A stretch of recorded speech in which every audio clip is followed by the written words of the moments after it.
Olá, pessoal. O tema de hoje é malhas estruturadas. Na aula passada, a gente viu uma estrutura bastante simples de implementar, né, que são os grids, as grades uniformes. Vimos que são estruturas muito interessantes para a gente apresentar e visualizar campos escalares, né, através de cores. E também vimos também que fornece uma maneira para a gente discretizar cálculo de derivadas, né, que é o exemplo de calcular o gradiente de uma função escalar. Na aula de hoje, a gente vai ver uma estrutura um pouquinho mais complicada, mais complexa, que são as malhas estruturadas, né? Elas podem ser interpretadas como se fosse um grid deformado no espaço, né? Ou seja, cada vértice dessa malha, numa malha estruturada, pode ser obtida através de uma parametrização, ok? Então, dado uma parametrização, a gente vai ter uma parametrização que vai mapear um grid uniforme numa malha estruturada. A vantagem disso é o seguinte: as vantagens são as seguintes: a gente pode modelar vários objetos mais complexos, né, com as malhas estruturadas, e ainda preservar uma coisa boa dos grids, que é a estrutura matricial, né? Ou seja, dado um vértice, a gente consegue determinar quem são os seus vizinhos de uma forma trivial, né? Porque a própria estrutura matricial nos permite isso. Quando a gente vai falar então de parametrização, a gente tem que falar sobre um conceito matemático chamado transformação de coordenadas, né? Então, como eu falei, dado um grid uniforme, que eu vou chamar de domínio computacional, vai ter uma parametrização F que vai mapear ele no domínio físico, certo? E aí aparece uma definição e uma notação, uma definição que vai guiar, nortear a nossa notação. Então, dado dois sistemas de coordenadas x com índice em cima e y com índice embaixo no Rn, uma função f que vai do domínio ômega em Rn e Rn é de classe C2, onde cada y está em função de um x1, um x2, xn. Quando essa transformação ela é chamada de transformação de coordenadas quando ela for bijetora, ou seja, quando ela tiver admitir uma inversa, certo? Então, para nossa definição, eu vou chamar o y e quando aparecer o índice embaixo, são chamadas de coordenadas cartesianas, e quando aparecer o índice em cima, as coordenadas são chamadas de coordenadas curvilíneas. Curvilíneas se G, ou seja, se G é a inversa da parametrização F, é uma aplicação não linear. Se G for uma transformação linear, a F é chamada as coordenadas xy, o índice em cima, são chamadas de coordenadas afim. Ok? Então, vamos ver alguns exemplos, né? Então, a primeira coordenada curvilínea que a gente depara são as coordenadas polares, né? Uma coordenada R2. Se eu chamar o x1 e x2 do raio de θ e y e y2 como x, y mesmo das coordenadas cartesianas usuais, a gente tem que f é x, né, vezes o raio vezes cosseno θ, e o y é raio vezes seno θ. E a inversa está aqui, a g está aqui. Como ela é uma aplicação não linear, então por isso as coordenadas polares também são consideradas coordenadas curvilíneas. Outro exemplo são as coordenadas cilíndricas, né? A gente tem aqui então x1, x2, x3 como sendo um raio ρ, um ângulo φ e altura z, e as coordenadas cartesianas estão aqui, né? Se eu chamar de x, y, z, como a gente está acostumado, a gente tem a parametrização f está aqui, a inversa está embaixo. Vocês vão ver que a inversa, que é a g, ela é não linear, então por isso as coordenadas cilíndricas também são coordenadas curvilíneas. E para finalizar, outro exemplo também simples, são as coordenadas esféricas. Se a gente pegar então aqui como x1, x2, x3, as coordenadas curvilíneas como sendo um raio ρ e os dois ângulos θ e φ, e a gente temos também y, y2, y3 como sendo x, y, z convencional. Então tá aqui, ó, f. A gente consegue então escrever qualquer ponto através desse mapeamento. E a inversa da f está aqui em G embaixo. Dá para reparar também que ela é não linear, então por isso coordenadas esféricas também são exemplos de coordenadas curvilíneas. A pergunta que começa a ficar interessante é a seguinte: quando a transformação f, a parametrização f, admite inversa, né? Ou seja, admite G? Isso é interessante, né? Porque Se admite inversa, ela é bijetora, logo a gente vai ter que a f é uma transformação de coordenadas, né? Para isso a gente precisa de um conceito, né, relembrar um conceito matemático, né, que é o jacobiano, né? O jacobiano da f está aqui, né, uma maneira de a gente estender o cálculo de derivada em aplicações do RN. Então está aqui, né, vai ser dado por uma matriz, né, onde cada linha da matriz é a derivada de uma das funções coordenadas. Então, por exemplo, aqui na primeira linha, a gente vai ter todas as derivadas parciais da função y1. Na segunda linha, todas as derivadas parciais da função coordenada y2 e assim por diante. Repare que isso aqui é uma matriz quadrada, né? E temos também o determinante, né, da matriz jacobiana chamado jacobiano. Esses dois elementos aí vão ser bastante úteis para a gente responder essa pergunta, né, de quando f admite inversa. A resposta a essa pergunta é dada pelo poderoso teorema da função inversa, né? Ele diz muito mais do que a gente precisa, mas eu vou resumir ele aqui. Se f' de A é bijetor, ou seja, a f' de A é representado pelo jacobiano da f no ponto A, ele é bijetor quando essa transformação for invertível. E a gente sabe que uma transformação linear ser invertível, a matriz associada a essa transformação tem que ser invertível. E logo, o determinante dela, que é o jacobiano, tem que ser diferente de zero. Então, se o jacobiano for diferente de zero, então f, numa vizinhança do ponto A, vai admitir inversa, ou seja, f é bijetora. Então, a resposta a essa pergunta é a seguinte, né? Basta a gente olhar o determinante da matriz jacobiana, ou seja, olhar o jacobiano da aplicação f. Se ele for diferente de zero, a f admite inversa, ou seja, a f é uma transformação de coordenadas. Só reforçar a nossa notação, né? Então a gente vai adotar como índices em subscritas coordenadas cartesianas, né, y e i, e em sobrescritos as coordenadas curvilíneas. Então, o primeiro exemplo para a gente reforçar esses conceitos está aqui. Seja y em coordenadas curvilíneas em R2 definidos em termos de coordenadas cartesianas x e i. A g está aí, né? Y1 está em função, é dado por x1 vezes x2, y2 é dado por x2 ao quadrado. Determine as regiões do plano onde g admite mudança de coordenadas, isto é, onde g é bijetora. Então, vamos lá. Então, está aqui a g, né? y1 é x1 vezes x2, y2 é x2 ao quadrado. Então, para fazer isso, a gente tem que analisar o jacobiano. Então, eu preciso montar aqui primeiro a matriz jacobiana, né?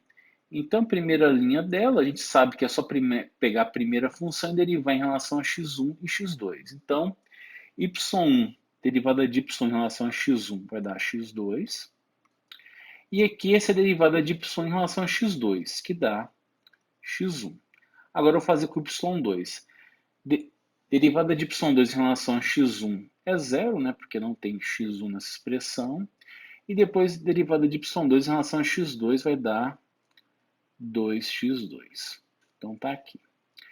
Então eu preciso analisar o jacobiano, né, então eu preciso calcular o determinante. O determinante desse cara aqui, vou chamar de j, esse j meio esquisito aí, j de f, que é o jacobiano, vai ser igual a 2x2 ao quadrado. E para admitir mudança de coordenada, né, tem que ser diferente de zero. Então, para isso aqui ser diferente de zero, o x2 tem que ser diferente de zero. Então, isso aqui é verdade se somente se o x2 é diferente de zero. Então, se a gente pensar aqui, a gente tem aqui as coordenadas cartesianas, ó. Aqui é o eixo x1 e aqui é o eixo do x2.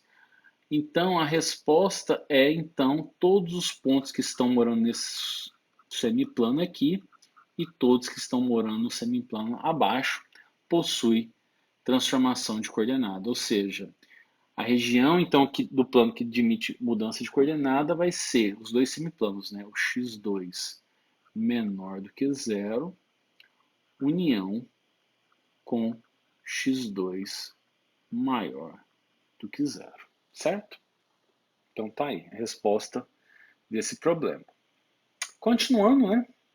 Vamos ver outro exemplo numérico, agora as coisas começam a ficar interessantes, né? que a gente na aula passada calculou como exercício o gradiente, né, de uma função num grid, agora a gente tem esse problema aqui agora. Dada essa função que está aí, em termos de x e y, né, em termos de coordenadas cartesianas, ou seja, essa função está definida no domínio físico, né, onde o domínio físico é dado por essa expressão aqui, né, todos os pontos do plano que satisfazem essa desigualdade aqui e y maior do que zero. Então a gente tem que analisar que região é essa, né? Se a gente levar o quadrado dos dois lados aqui, né, passar o quadrado dos três lados dessa desigualdade, a gente vai ter que esse aqui vai ser 1 menor ou igual que x ao quadrado mais y ao quadrado menor ou igual que 3 ao quadrado. Claramente isso aqui vai ser a equação do círculo, né? Um círculo de raio 1 e outro círculo de raio 2. Então, esse domínio está entre um círculo de raio 1 e um círculo de raio 3, ou seja, um anel.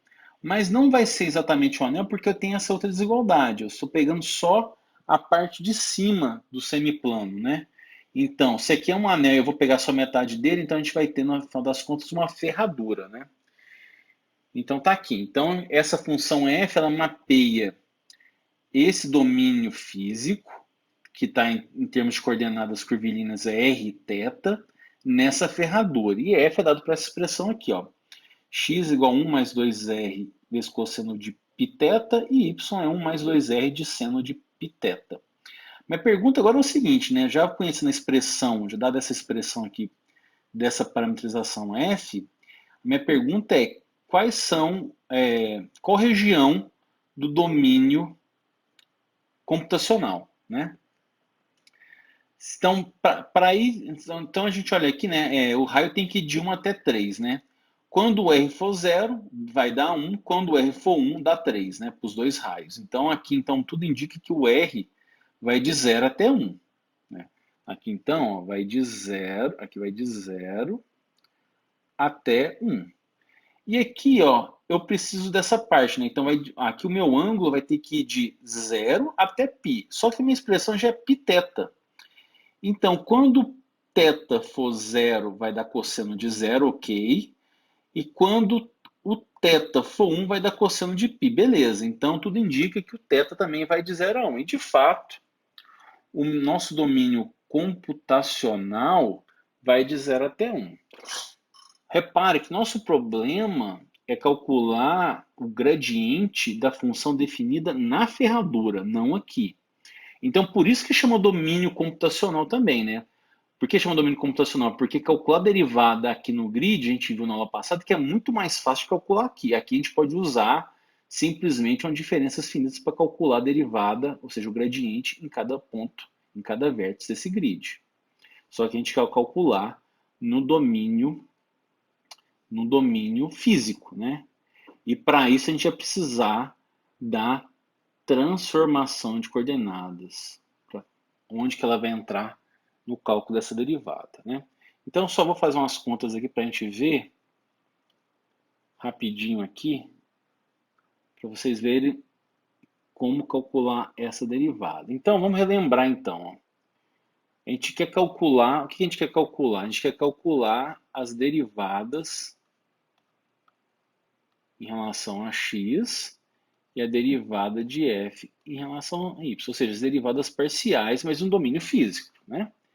Só que o que a gente sabe de x e y? Eu sei que x, como é uma transformação, mapeia o grid no domínio físico, eu sei que x depende do raio e de θ. E y também. Y tem função de r e θ.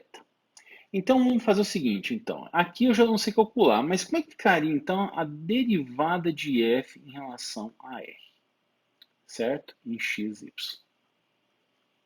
Olha, para a gente calcular essa derivada, a gente vai precisar da regra da cadeia, porque, novamente, né, x tem função de r θ e y também. Então, pela regra da cadeia, vai ficar como? Vai ficar derivada de f em relação a x, derivada parcial de x em relação a r, mais derivada de f em relação a y, vezes derivada de y em relação a r.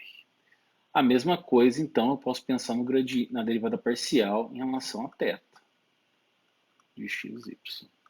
Isso aqui é ficar, então, derivada, pela regra da cadeia, né? Derivada de f em relação a x, derivada de x em relação a θ, né? Que a gente está derivando em θ, mais derivada parcial de f em relação a y, vezes derivada de y em relação a θ. Então, galera, olha o seguinte. Né? Vamos deslocar aqui um pouquinho. Então, tá aqui, ó. Vou mudar de cor também. Então, veja bem o seguinte, né? Quem eu quero tá aqui, né? Eu quero saber esse cara, esse e esse. Essas derivadas que estão aqui, ó, de x em relação a r, de y em relação a r, y em relação a θ e x em relação a θ, eu conheço, né? Porque eu conheço a parametrização f, então eu consigo calcular elas.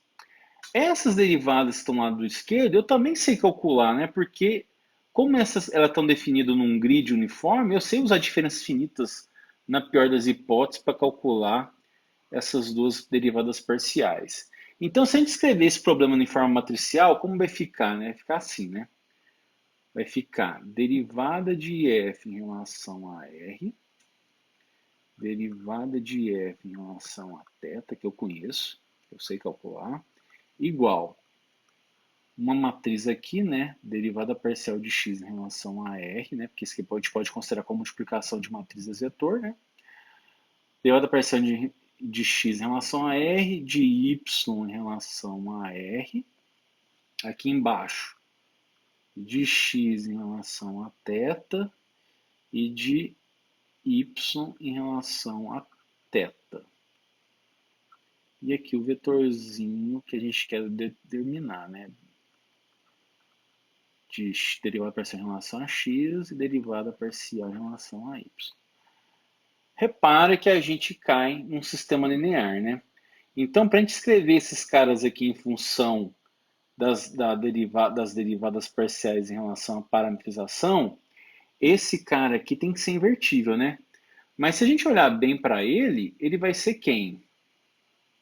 Esse cara aqui, na verdade, ó, se vocês olharem bem, na verdade, esse cara aqui é a transposta do jacobiano. E repara, né? O determinante é transposta igual ao determinante da matriz original. Então, continua valendo ainda o teorema lá da função inversa. Então, esse cara vai admitir inversa se o jacobiano for diferente de zero.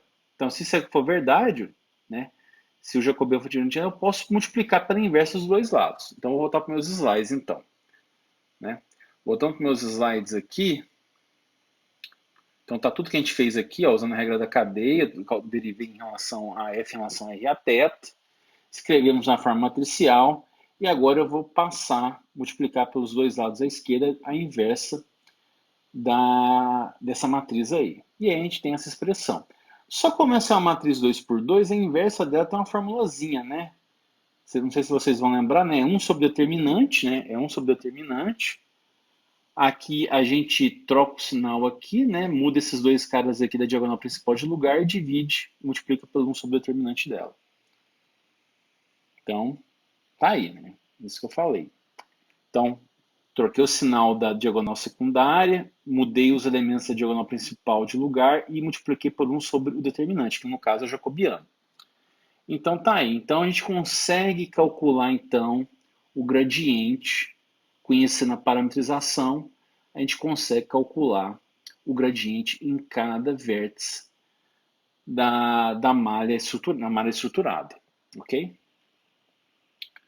Então, voltando ao problema, né, se a gente multiplicar então aqui, ó, a derivada parcial de f em relação a x vai ser 1 sobre o jacobiano, vezes essa linha dessa matriz aqui, vezes esse vetor coluna. A mesma coisa, a derivada parcial em relação de f em relação a y vai ser 1 sobre o jacobiano, essa linha da matriz vezes esse vetor que está aqui. Então, isso que eu falei está aqui nessa parte, né?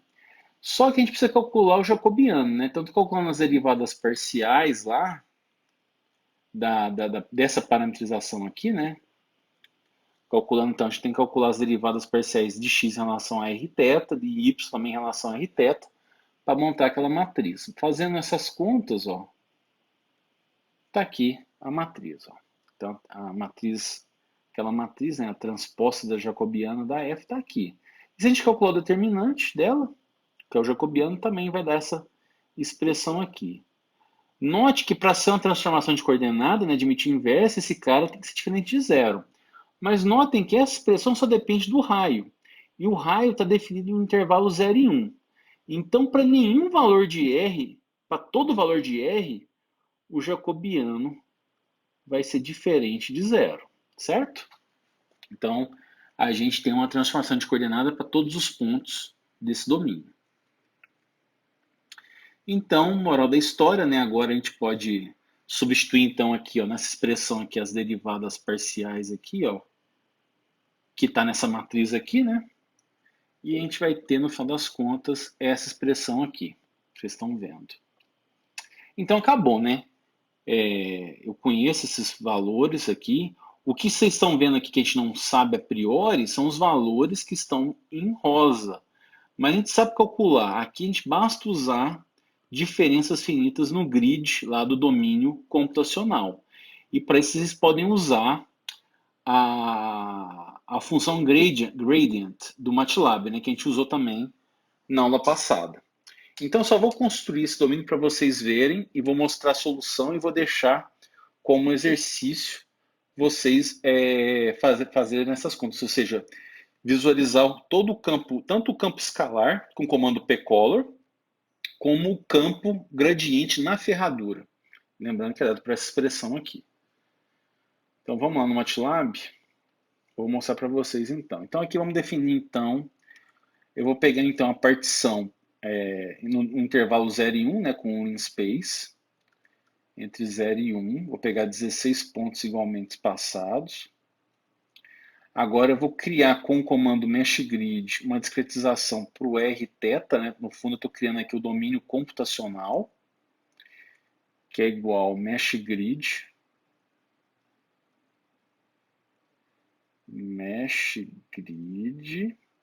de T, né? Porque é 0, 1 o domínio computacional é 0, 1 cartesiano 0, 1, né?